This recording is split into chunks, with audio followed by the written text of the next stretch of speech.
Thanks a lot. It's a pleasure to have you all here. It's a pleasure to be part of 10 years anniversary celebration of this dinner. It's also a pleasure to have such special guests like Vere or Zdeněk. By the way, the last time I believe I spoke here with Zdeněk presence, it was my bidding farewell to him. I believe I did it here 2 times actually. To our both considerable exhaustion. And let me also note that all Europe is obviously learning from its past mistakes, so let me just appreciate we are this year keeping in line with schedule. Those who have been here last time may remind my some small, subtle, diplomatic and submissive notes in this respect that might have slightly contributed to this year's performance, I hope. Right, well, what I'm going to speak this time, I will give you the sort of traditional, maybe with some new points of view, traditional half an hour talk on how we see the Czech world. I've been asked a little bit by organizers to focus on Czech, so I'm doing so, and then I will leave visit the floor to Q's and A's. Well, Q's for sure, A's less for sure. And so let me start with the macro past part. Just noting we've been in a severe crisis, and now we are out of the first kind of rebound, going down. We are going down. Maybe not in a dramatic recession. We now hope we are in a sort of shallow, more or less just definition-based recession, 2 quarters negative growth after in consequence. But we would still see the positive growth this year, and the recession is due to 2 major things. First, and both are fiscal consolidations outside, meaning in Europe, and fiscal consolidation here. Those are 2 main drivers, and there are some of others I will mention briefly next time. And we also believe this is not an inflationary development, no matter how we estimate the output gap. So here you see sort of average of 3 estimates of production function. The first is, I believe, done on Nairo based, the second one on same sort of functional base but with employment data instead of Nairo, and the third one, I believe, for robustness works with different shares of labor on output. So this is the blue, light blue line with the red kind of interval around indicated range, and then we have more advanced Kalman filter based or HP filter based estimates, both pointing out that we never in last 2 and plus something years crossed the zero, so we never have been in positive output gap. We never been in inflationary environment, and now we are moving to sort of less inflationary environment from the point of view of internal development. And this seems to be also confirmed by what we think on structure of GDP growth, and the only robust thing that's there are net exports, the dark blue part of the columns. The rest is taking us down, including government consumption in last 3 quarters, the green part of the column. Still, our industrial production that bottomed almost 1 quarter year to year down, which was not such a surprise for an economy based on exports. Our share of exports to GDP is, I believe, together with Slovenians, which are, however, slightly smaller economy than the Czech one, the highest in Europe. And the growth, the world manufacturing went down at the bottom of the crisis 1/3. Our industrial output went down by quarter, dramatic fall. Now it recovered in a rather dramatic two-digit numbers, and now we are witnessing sort of one-digit slow growth, which is not great, but definitely better than one would expect in so industrial heavy country like us. And talking anecdotally with bigger exporters, I feel they still have order books at least same size or growing in few percents like in last year. So there is definitely optimism in bigger firms. Saying this, this is a subjective picture. I must say I like this measurement. This is something I took account as opposed to other kind of how do you feel indicators from Czech industry, which are unfortunately typically not based on people in power responding to questions, but this one is based to something everybody in a firm understands. What is your major barrier to growth? And if you take a look, it's also interesting to take a look in 07. In January 07, when we've been happily growing, less than 1/5 of the firm was in red area, which are the firms restricted by demand.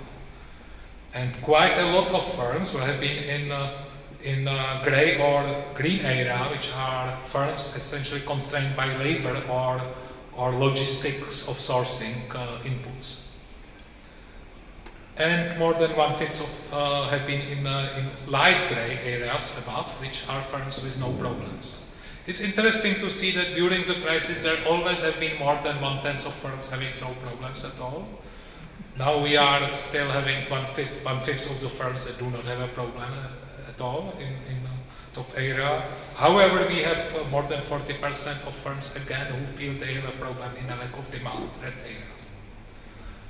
And those are smaller. We took an effort last week actually to get the composition from statistical office, and there we are again sort of in this two segments from world when the small firms are having more serious problems than the middle, and bigger ones more related to exports.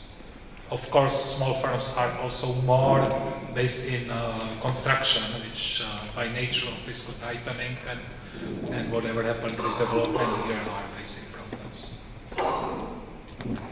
All right, as to retail sales, we all know it. Czechs are conservative nation, so as soon as they read crisis in newspapers, they cut on savings, decide not to go to Mauritius, but to Croatia or weekend house that we all own and love here, and that's cutting our retail sales severely. Even the growth in some retail sales data is based on car sales, which we suspect are actually shadow exports abroad, because car sales retail market is highly competitive now and having one of the lowest margins in Europe. As to budget balance, well, the good size of citizenship conservatism is reflected in the fact that the budget actually is slightly improving overall. And even this red year, which starts with non-significant January, I've learned when I've been in private sector that the January data from firm tells you really nothing, but still they look slightly better than last year. But I would wait for February at least for any wider conclusion. Now it's a little bit elaborate picture. This tells you what almost everybody good government in Europe is doing and has been doing. The lines are output gaps. So if you are in positive numbers, you would expect the columns which tells you how much the fiscal policy, the yellow one is how much the fiscal policy from a viewpoint of trend in expenses. The green one tells you how much the fiscal policy from the point of view of deviations from trend of expenses as a percent of GDP. So those are subtle different ways of looking at. But how much the fiscal policy deviates from what is neutral. And if you take a look on what does it tell you, it tells you that now we are in a severe pro-cyclical policy situation. The output gap is in negative, and fiscal policy is contributing to it to being more negative. And I must say, we've been, I believe, quoted this week or next or last week on as saying that the state does not work. We never said this. We just said the state is pro-cyclical, and our Minister of Finance also knows he's pro-cyclical. But given everybody now is so obsessed with everybody balancing the budget, and he likes his interest rates to be low, I believe he has relatively less space than perceived in such an open economy to be anti-cyclical. Then that's it. Maybe we should ask fund for flexible credit line as Poles, then we would be able to keep 7% deficits during a period, and even have the advantage that at any point we would be able to draw $100 from the flexible credit line and then ask fund to return us all loans we provided to it. But I somehow find this is being a non-check way of doing things. All right. This was just a small aside. Polite, I believe. Now, on trade balance, the thing that crisis does to Czech exports is clear. They are getting better and better every year, with exception of dark 2010, which is the black one, the black line, and in the second half it doesn't improve vis-à-vis to the yellow line and the blue lines and other lines below, which are the previous years. But this is not actually due to exporters' inability in this particular year. This is actually, we witnessed the first victory of industrial policy in the Czech Republic in macroeconomic sense. This is the victory of industrial policy related to alternative sourcing of energy resources. These are imports of panels for electricity. This is the first time industrial policy managed to do something macro-significant here, even visible on imports. Congratulations to all industrial policies. Thanks.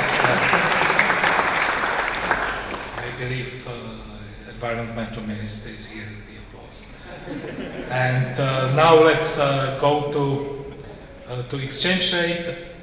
We are now in a peculiar situation in which I wouldn't make too much of deviation from a trend to weaker exchange rate, but given the circumstances, stable financial sector, inflow of investments, very good foreign trade or current account results, this deviation is peculiar. And I must say, I spoke now in private with few leaders of financial groups and asked them how they can reconcile this deviation with a generally very low interest rate this government is paying on its sovereign debt. Because if I understand investors are unhappy and nervous, but then I would vis-à-vis Central European countries or Czech Republic in particular, but then I do not understand why the currency is relatively weak, but we are still paying lower interest rate than Austria, and the CDS are lower than Austria or France or whatever else. So how does it come together?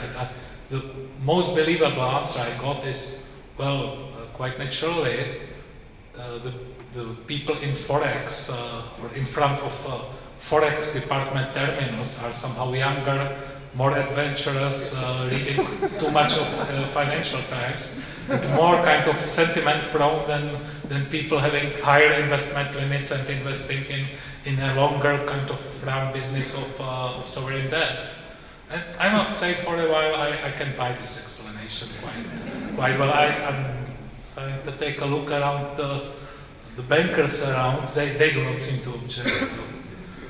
All right, well, that's about it.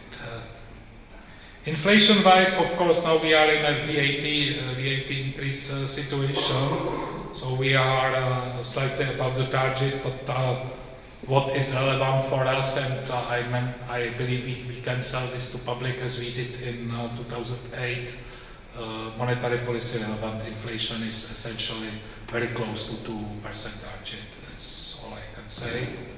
If you take a look on industrial production price, essentially all major upward pressures are coming from abroad, which doesn't mean they are insignificant in longer run, but but some of them may relax as food price pressures, for example. Okay, with which I will skip any wide comments on agriculture prices, which are anyway the most volatile thing that is unfortunately still driven by weather. So the best, my best guess for next year is the average harvest.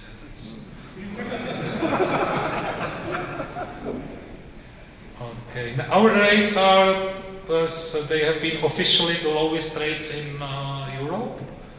Unofficially, I can say that I see some of our bigger peers offering some of their money on lower rates than us, but they can reconcile it themselves, and I believe that it's sort of more prong effect to some segments of the market. So I wouldn't make that much from the fact that our rates are the lowest one. We are keeping them for a record period, so the last drop, which happened under vice supervision of Zdeněk Tuma, was one of the smartest moves of Czech National Bank. If you take a look on stability of our policy rates, it's absolutely remarkable in given period. Yeah, we never kept the rates as far as I can remember for such a long period, and we never were sorry that we didn't hike in recent fall or summer as others. The source of optimism is the fact that loans growth stabilized in low one-digit numbers. I again believe the bankers would actually like to see even somehow higher numbers of reasonable clientele growing up, but it's still better than the decline, and it's definitely a source of optimism for future, as this economy is debt-driven. And interest rate spreads have actually stabilized to something that in some segments could be described like almost pre-crisis level of spreads and premium to risks, which might be even a point of slight concern. Okay, now talking qualitatively, as I said, we are a highly open economy, sensitive to external development. We are a balanced economy, I fully subscribe to it. And we have very low, weak domestic demand pressures in inflation. That's a good thing to have. As to fiscal policy, we started consolidating relatively sooner than a lot of our peers to at least benefit of our stability, if not the growth numbers. Still, we've been procyclical in crisis. We've been also procyclical in our boom period, which I can return to it, but it's a fact of life. And this year it's not going to contribute that much, but hopefully this is a good balance to investors' trust for the future. We are not isolated Iceland of Europe. This is the Czech GDP, EU GDP, and Czech is in red. EU in traditional blue, of course, and Germany in brown, for the reason that I hope purely, well, I'm sure it's purely accidental. I must say it's embarrassing to think about. I'm really embarrassed. I must talk with our monetary policy people about colors of grapes. Alright, let's skip this. GDP, we are on average of Europe, which is, or close to average of Europe in terms of recovering from the crisis, which is a good thing, given our exposure to manufacturing, given our exposure to kind of non-domestic drivers of output.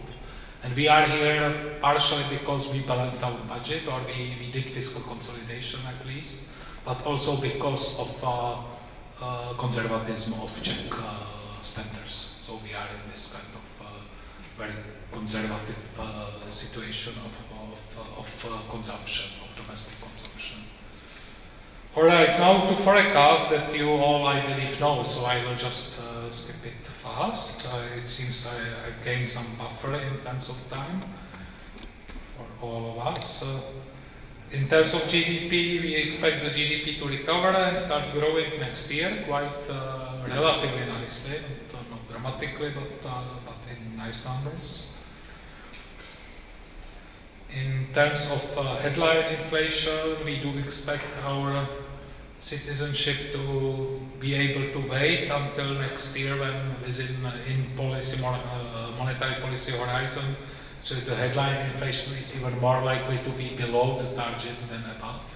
And I believe we are in agreement with major other institutions forecasting what's going to happen here. So it's essentially VAT increase effect that will factor out within the year, which is confirmed by monetary policy relevant inflation. Now on two things we found very useful actually to communicate in data to markets, interest rate forecast and exchange rate forecast. Let me just remind again and again and again and again everybody that those are not our promises, those are basis of our forecast. And if one of them deviates, the other one may deviate in the opposite direction. We found it very useful to communicate this during crisis period. So interest rate we do expect actually at best at current levels for foreseeable future. And exchange rate we expect to mildly, slowly appreciate to something above 24 or if you want below 24.50 at the end of 2013. So there is we do not expect any big appreciation, and if it's going to happen, it would form one of the more significant risks of our forecast. So saying this, I'm returning to risks ahead. Obviously, the anti-inflationary risks which still sort of prevail in horizon are any sort of escalation of debt crisis. I can very well imagine in this kind of walking on the edge of some weaker European economies that this or that, this is so risk-prone path they are following, that any sort of accident, this or that state company finds itself indebted by an order somehow higher, a few billions of euros, and this sort of things happens time to time, or happened time to time to companies I've been working with in my previous past. I simply see this is a very very risk-sensitive trajectories they are moving, even in best scenario. That we may see still some escalation of debt crisis, despite our good effort to my colleagues in ECB, and abrupt negative shift of foreign demand can always happen with sort of technology shock or change of consumer sentiment. As to transfers, I believe in integrated market in Eurozone. I do not believe that, and if there is an integration, it must start with responsibilities, not with rights.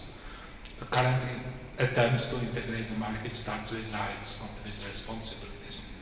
In other words, they do not start with deposit or insurance schemes. They simply start with the rights of center to control and direct the financial systems of particular countries in crisis. And this is my major worry. And on domestic risks, obviously depreciation or appreciation of corona is a risk, and budget balance as pro-cyclical factor is always there, but also worsening of it and worsening of investment sentiment cannot be excluded. So that's where we stand. I believe I ended about 7 or 8 minutes sooner than expected, so whatever you want to ask. By the way, as you all know, my consultation pass leaves me with this Mersinian picture at the end of my speeches, but the whole purpose of the picture is just to give you my email to be able for you to ask a smart question that we all have after we leave the event. So if you want to ask the real smart question after you leave the event, send it to my email. And before I substituted Zdeněk, I always said I will take care of answering all your questions. Now I'm saying I will take care of letting somebody to answer all your questions. And also this slide is useful because it reminds me about the perpetual mistake of my phone number that points to Bratislava. And it's here for 3 years and I'm never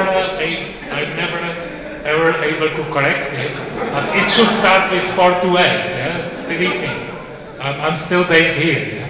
So thank you for paying attention and not sleeping at this late point of dinner. And please, if you have asked questions, feel free to ask them.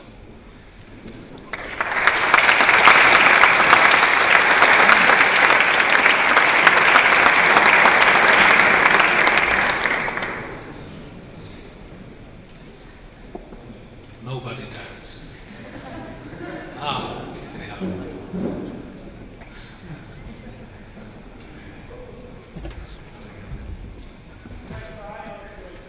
I don't know. I see a gentleman bringing you a mic. Okay, thank you very much, Pavel Mertlík, Raiffeisenbank. I have a question to the presentation. Can you a little bit elaborate why the forecast sees a decline of market interest rates in the second half of the year? Because it seems to me that the appreciation of the koruna is not too high, particularly not compared to the long-term moving average. You mentioned it as well. And as regards inflation pressures, they are diminishing in time. So what's the rationale? Well, precisely because of... intelligent enough, I tried. No, that's... ex and future finance ministers are always asking intelligent questions.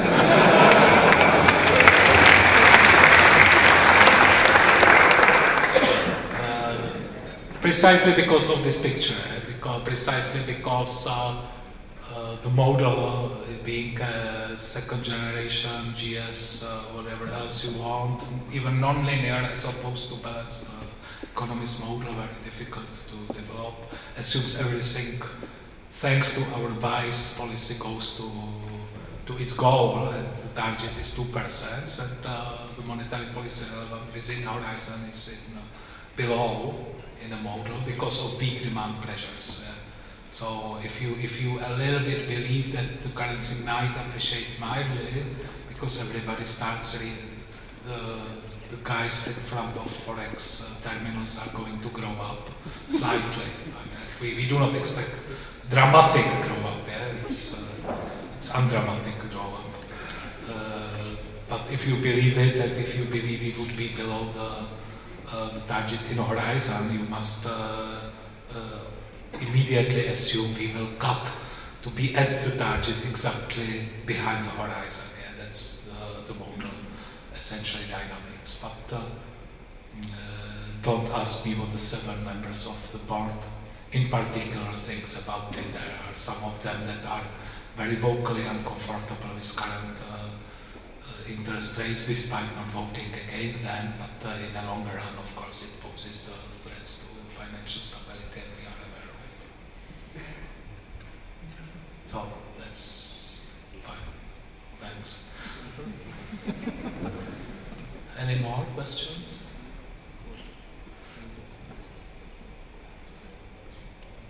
Well, I believe you cannot be hungry at this point of time. Please. Peter Chris, PwC. I would like to ask, on one hand you mentioned how our economy is exposed to the, being an open economy, to the environment in which we operate.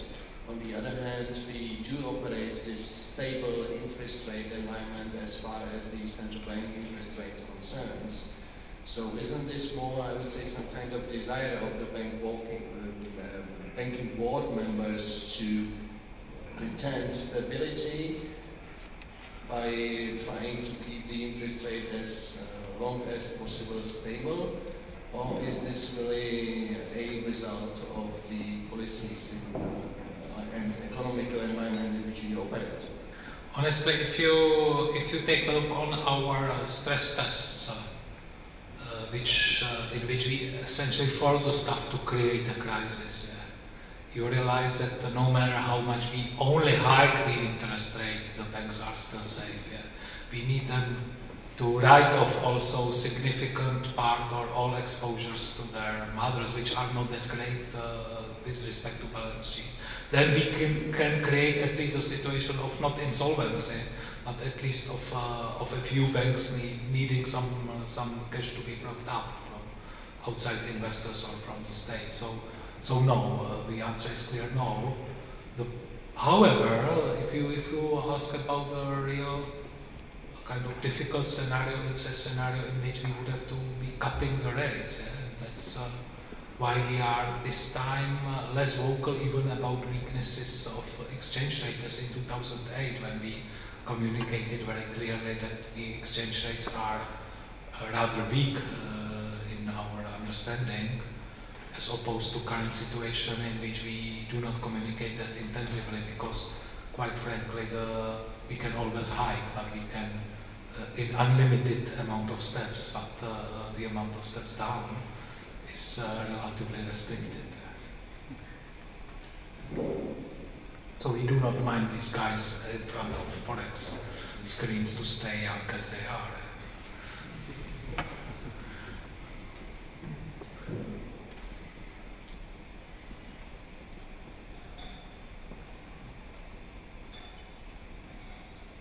Please, save the situation.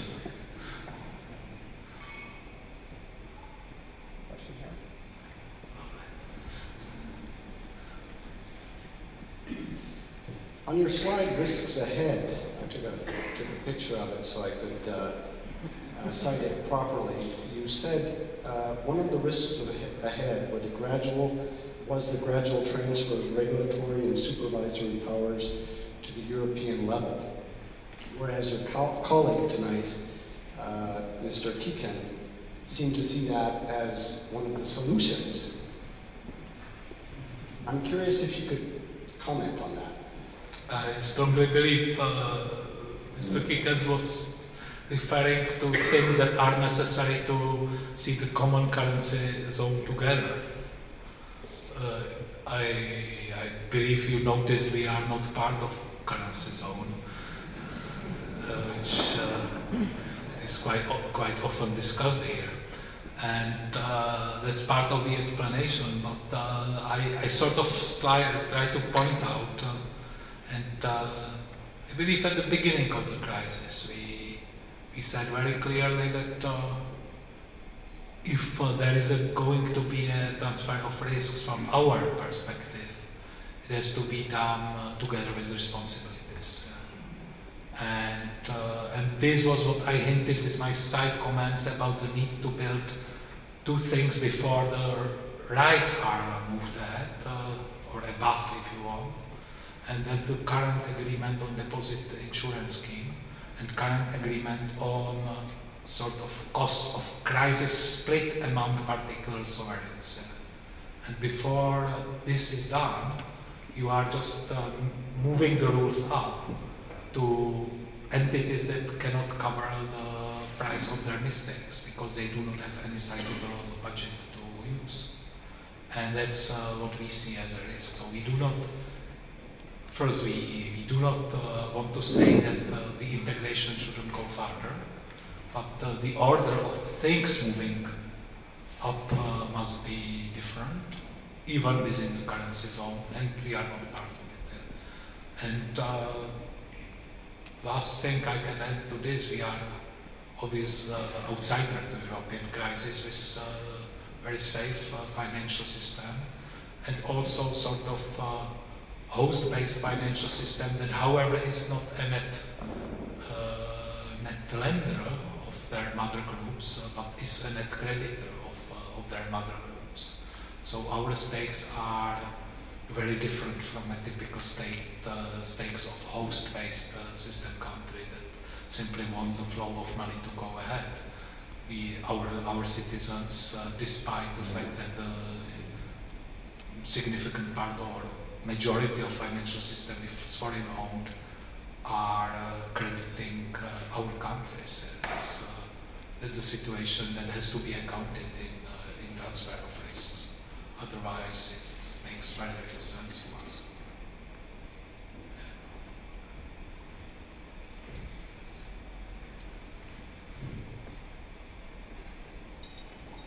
Please, any more?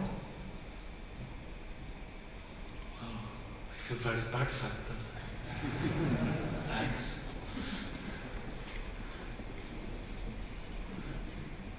How we do convince rating agencies about what you have just said? Why do you need to convince rating agencies?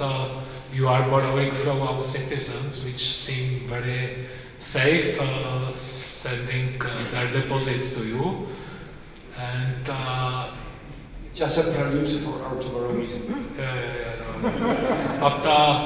But let me say a word on rating agencies. We are so no. And I will be very neutral with respect to rating agencies. We are now, or significant part of decision makers at the top of Europe are nervous about rating agencies and their ratings, and would like them to communicate them ahead to them first, or similar ideas, maybe to create their own rating agency that would probably get better messages. But our problem is that we created the importance of rating agencies with Basel II, and a lot of people said that this is not going to work well, and those who were saying it were neglected. So the point to how to address the rating agencies is simply maybe to work a system in which the individual responsibility of particular financial institution matters more than rating. After all, rating agencies, in past simple player, a small player in private financial system, no. The people in rating agencies are paid less in similar position than the same people in banks. So the people in banks should not apologize their unwise credit decisions with their lower paid peers from rating agencies. I fully believe it. But they got a chance with Basel II and they are doing it because it's comfortable. So the point is not how to cope with rating agencies, but how to cope with a system that pays too much attention to rating agencies' verdicts.